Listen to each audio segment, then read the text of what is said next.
really, it's such an important, crucial, critical time for people to make that step forwards with their own agency and their own independence and autonomy.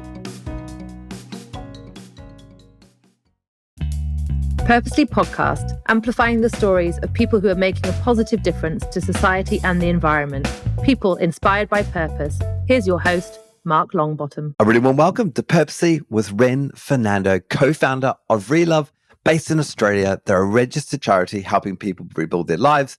They do this in a really practical way by helping them to furnish their homes, and they rescue furniture and white goods from the community and from corporate partners and put it into action. Before we dive into the show, can I just ask, whatever platform you're on, can you hit follow? It really helps me to get the message out there, and I'll ensure you get future episodes. Enjoy.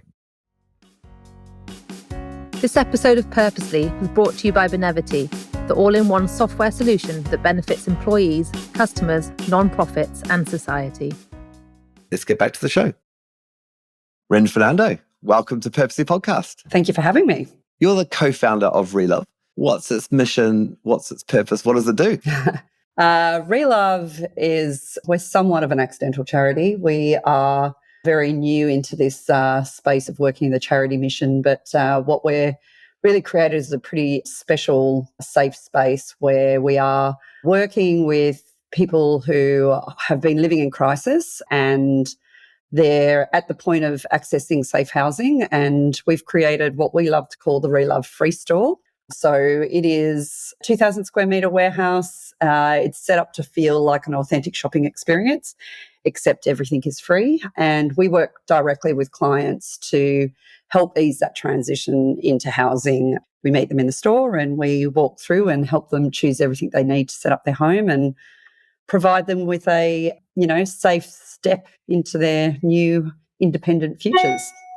Wonderful.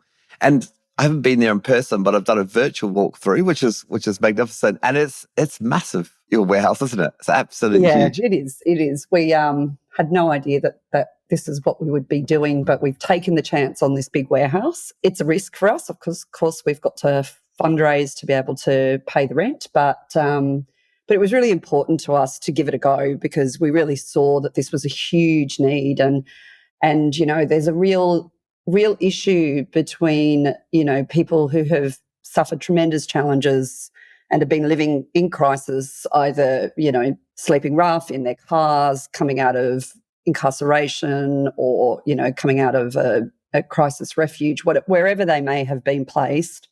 The step into housing is a really big leap of faith, and it comes with very little support to be able to set up a home. And we really had no idea that this was such a huge need in our society. And, really it's such an important, crucial, critical time for people to make that step forwards with their own agency and their own independence and autonomy. And the warehouse is a critical part of that, where, we have the very, very joyous point of working with people through that transition where they get to come in and just go shopping. And it's a really joyous thing we get to do there every day.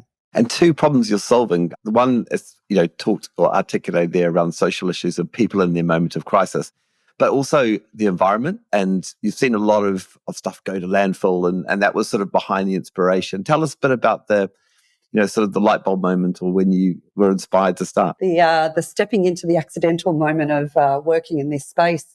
Yeah, so we were, Ben and I were... Who's your co-founder? Ben is my co-founder, Ben Stammer. Couldn't do this without the two of us together. We make a pretty good team. We've got very different brains and come at this problem. We meet in the heart place, but he's got a background of being an investment banker and I've got a background of being an architect and an artist. So we've got different ways of thinking about things. But yeah, it works very well together because, we really believe in what we're doing together and we just have very different skill sets, which is very handy to have a co-founder rather than be doing this alone. I can't believe when I listen to single founders because I think, gosh, there's so much to do and it really takes two brains. So we had been running, at the time we had started this idea and we called it the Run for Good project. Had nothing to do with what we're doing today. And It was and still is, a free running group. And Ben's also one of his many skills. He's also a running coach, marathon runner. And we were running a program which was free running training with a social good bent. So the idea was, come along, we'll train you for free. We had a couple of running sessions a week, but we wanted to run some project-based ideas around practical ways of giving back. And we literally just started 2019. I think we launched our first project, which was with the Wayside Chapel, and it was around homelessness.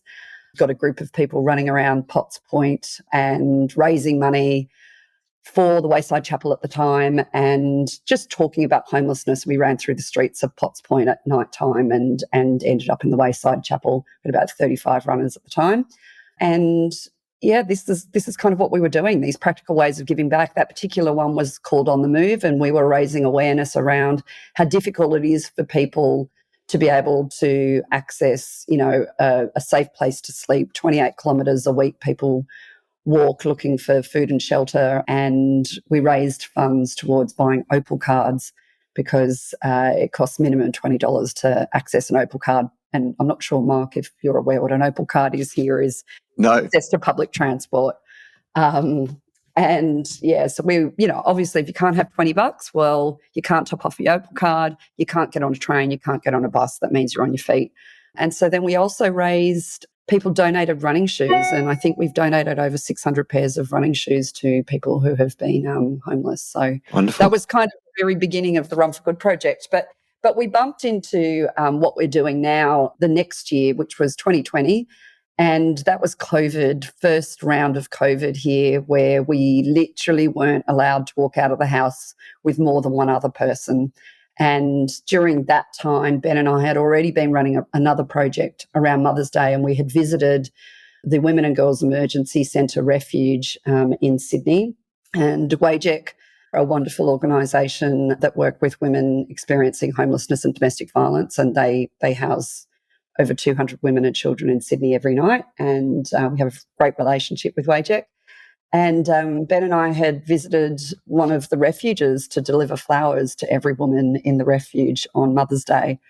And we were really struck by the experience of walking into a domestic violence refuge, and we thought we really want to do something about it. And at the time, the refuge was full. Can you imagine the pressures of COVID and the rise in domestic violence? And at the same time, here we were, people were at home and obviously bored, COVID spring cleaning, as I like to call it.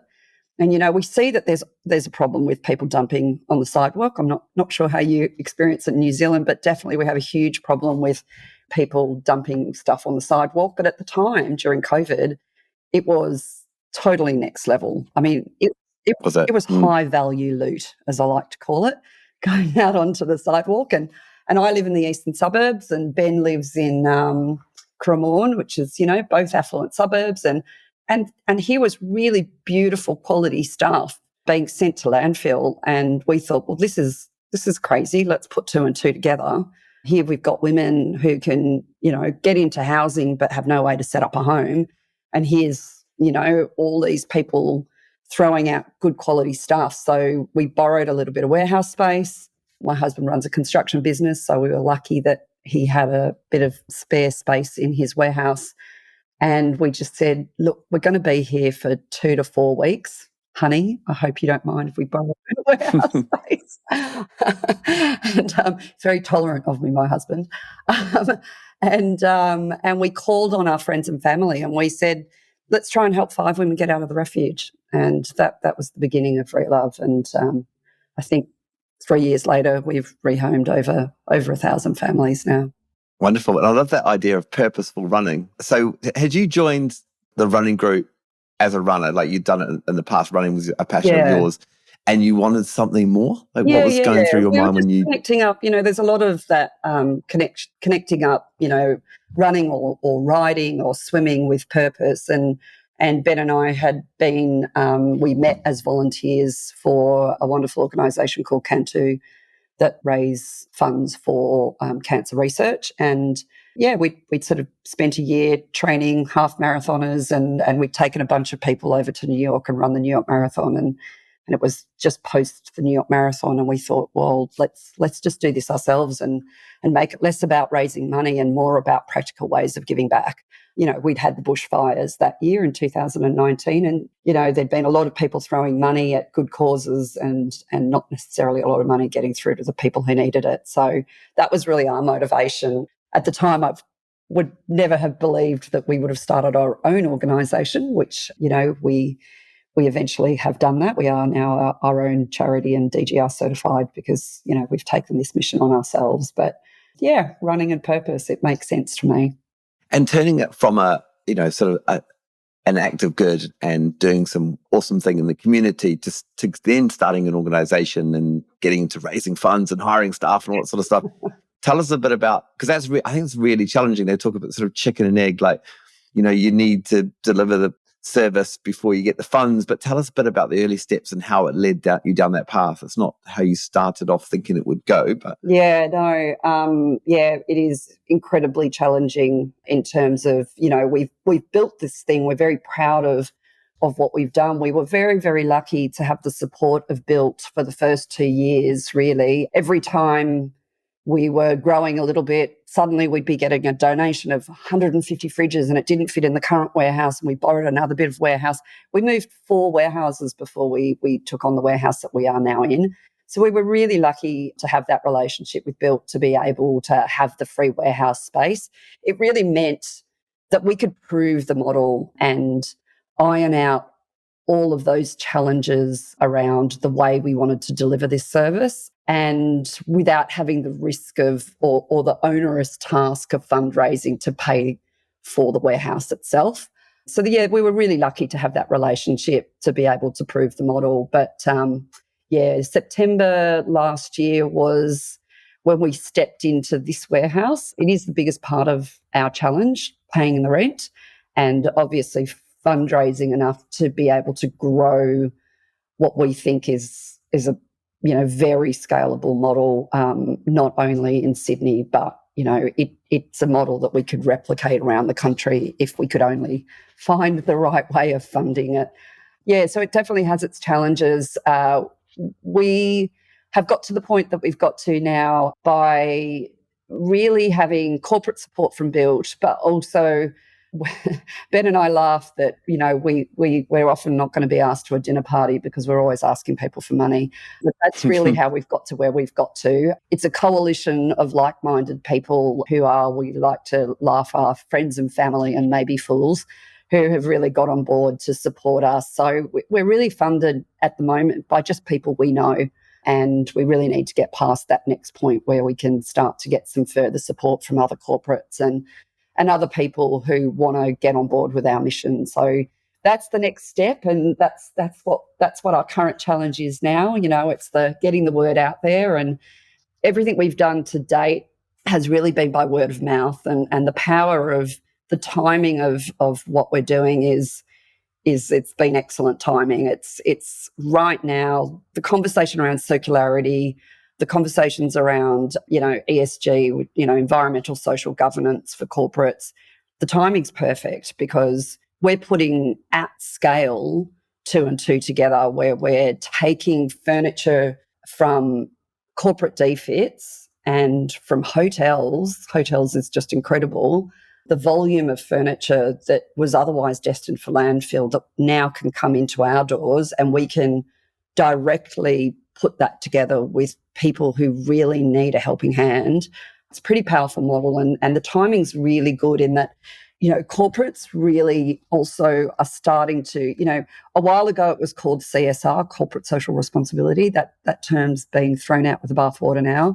And this environmental social governance has come in. And there's a lot of factors in play, particularly in the construction and development industry, where really people need to actually have policies around this stuff, reconciliation action plan, ESG. Both of those things work in our favour. The timing is good because, over 50% of the people we're supporting are First Nations. So there's a lot of reasons why organisations should get involved with ReLove.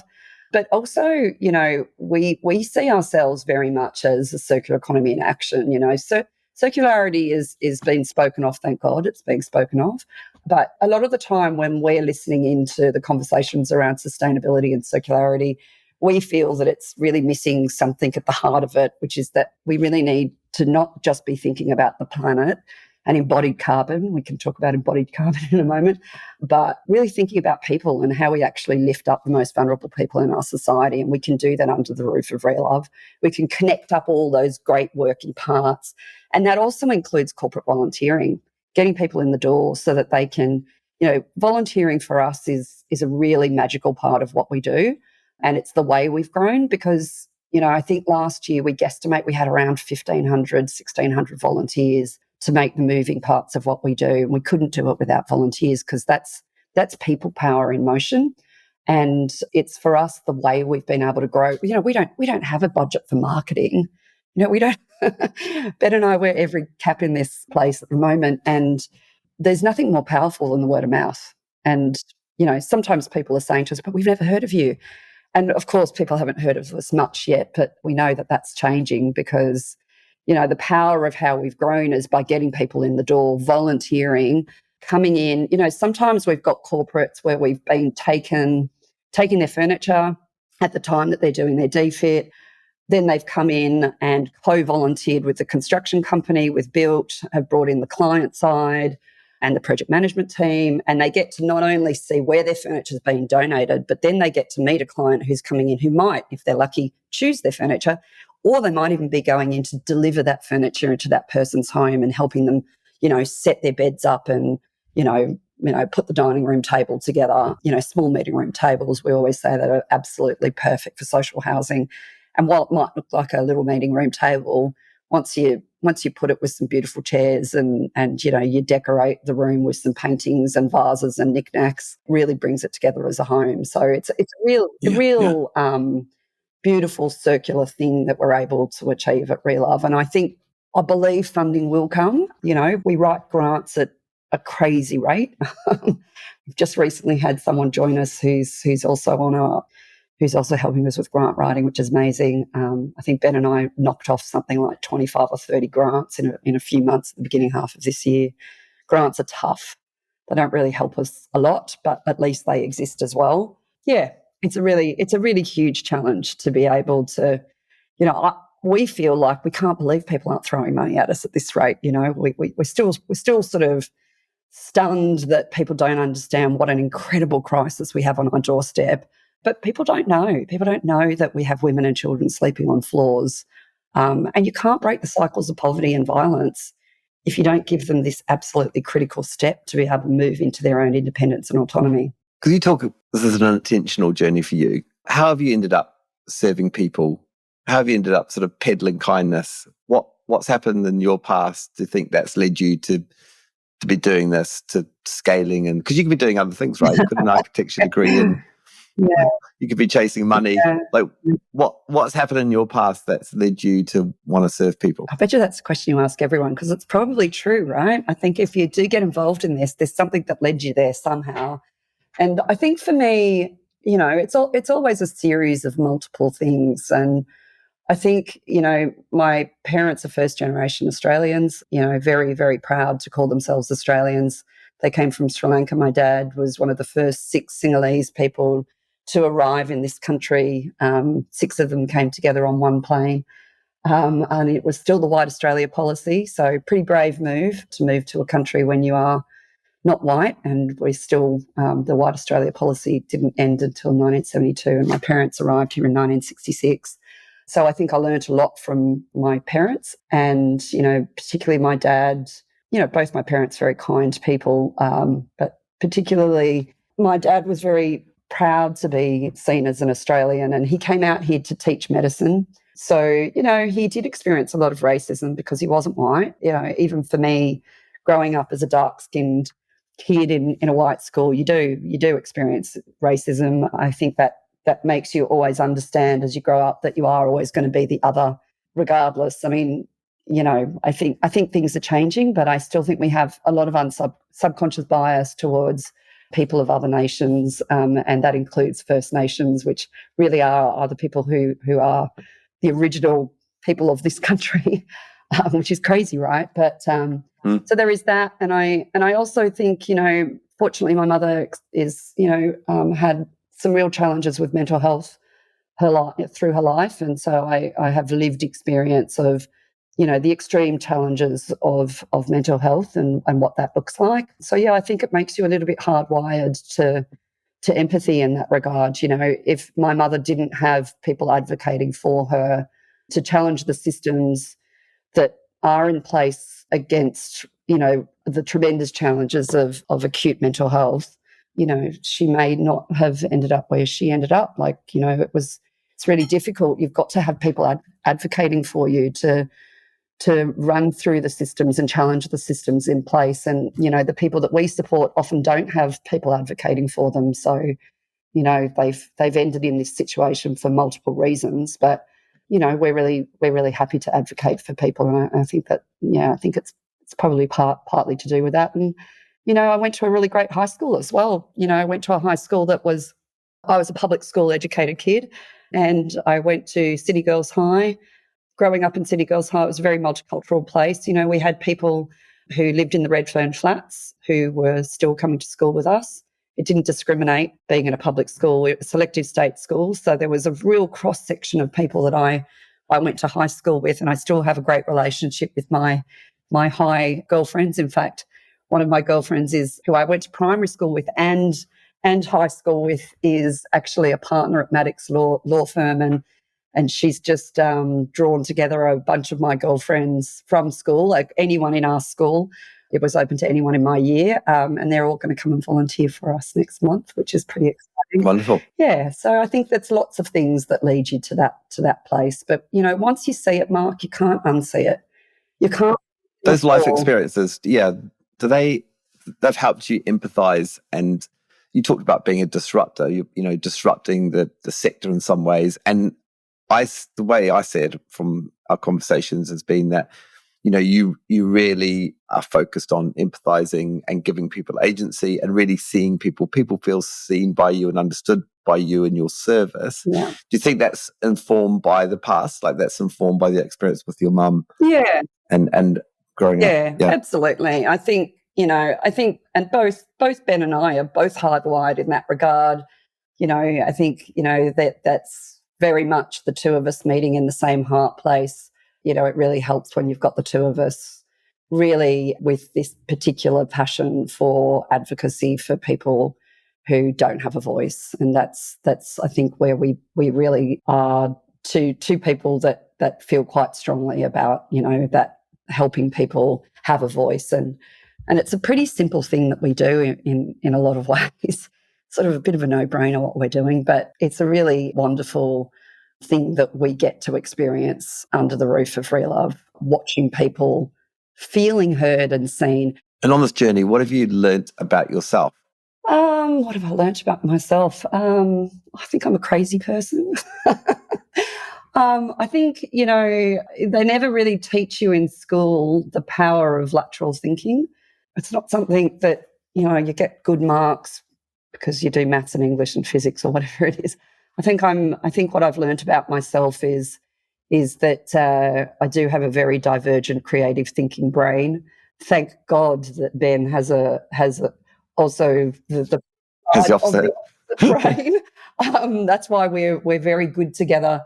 I can come up with all sorts of crazy ideas and he can make them happen. So that's a really perfect partnership. But yeah, I think the ability to problem solve. I mean, obviously I'm an architect by training, and architects have that skill set really. So it's not such a leap to do what we're doing when I have the skill set of being an architect. An architects generally are kind of dreamers and are people who have visions around, how we built beautiful shelter, and design is part of the fabric of being an architect. But you can't be an architect without also knowing how to build a thing. It does take some structure, and it does take, navigating all the systems that are at play to design a beautiful place and to actually have the idea come into fruition. There's lots and lots of challenges to get a beautiful building built. And it's the same parallel to what we're doing. We can have all the great ideas, but, you've got to know how to build it. And I think between Ben and I think we're very good together on that. When we see challenges and people in crisis, to be able to support people in crisis, the systems that be in our society are full of red tape, and they're very prescriptive, and they make more problems than they're solving, the way we see it. And our ability to problem solve every time we bump up against a challenge, I think that's what I've definitely learned about myself, and I'm speaking on Ben's behalf too. But I think we're very proud of the fact that we are pretty good at seeing a problem, working out ways to get around it, and coming up with simple solutions. And funding is just another one of those problems. We'll get there. We truly believe we'll get there, because we will somehow bring people on this journey. We're not quite sure how we're going to do it, but I think that we will get there, because I think when people know that we have people sleeping on floors, and I'm just going to throw out to the Voice this year as well, Mark, this is the year that we have an opportunity to right some wrongs and to say yes to a constitutional right for First Nations people. And, I think it's crazy that I heard during the week that in a population of 25 million people, we have a population of 800,000 First Nations people. And if you think that through, about 50% of the people we support are First Nations. Now, why is that? Mm. And I'm a real believer that, we can solve this together as community. We can collaborate together. The power of what we've created at ReLove is not just Ben and I doing this alone. We're not running a solo journey here. We're running the power of collaboration across all these organisations, 33 amazing organisations we work with, who work specifically with youth, or specifically with Aboriginal women legal services, or that are really experts at what they do. And we knit together, we weave together all of their expertise under our roof in certain ways. It's a really, really powerful thing for collaboration. And I think that's another skill that Ben and I really both have, is we're very good at bringing people together. And I think that's the only way we're going to solve these complex problems, is by not working as silos. We need to work together. We need to collaborate. And that's what we're doing really well, I think. Yeah. And is that the future of ReLove? Like you talked about building that community, shining light on the issues, working with others, collaborating. What does it look, 18 months, 2 years? What does it look like for ReLove? Well, we think we've got a really scalable model. We're really hoping that we'll be able to grow. That's definitely one thing we want to do. Firstly, we want to be up and running, hopefully by the end of this year, 5 days a week. But, we see that we could be replicating this model everywhere. In 18 months, I would hope that we would, we're talking about at the moment, potentially having a Western Sydney hub. We're currently located in Botany, where we need to be right now, because that's the majority of the people that we support. We can do multiple deliveries in one day while we're local to the people that we support. But it's needed in Western Sydney. We have what we call a pilot program. We call it the Crater Kindness. And it's running on a built Charter Hall site, co-funded by Built and Charter Hall. And it's on the Australia Post building in Richmond. And it's a pilot program. It's ticking along very nicely. We have a wonderful girl, Ellen, who works for Built but volunteers her time at work to really get that up and running, where we're supporting maybe 2 to 4 families every fortnight to set up homes. And we're considering whether we elaborate on that pod model. But really, once we've got Sydney up and running, once we've got enough funding to, have the marketing person and all of those skilled staff ticking along nicely, replicate it. We tried it during the floods. We had a little pod in Brisbane, and that again lined up with the Built staff, and they were volunteering their time and working with another organisation up there to support some families. It's absolutely replicable, what we're doing. It should be something that we could grow, and hopefully at some point you should be able to see ReLove in every state. We really want that to be the future. Wonderful. Ren Fernando, massive thank you for joining me on Purposely. Thank you, Mark. Thank you for listening. I'm very, very happy to be able to speak about the work that we're doing. Thank you for the opportunity. Thanks for listening to Purposely Podcast. Please subscribe and leave a review. I hope you like what you're hearing, because I sure do.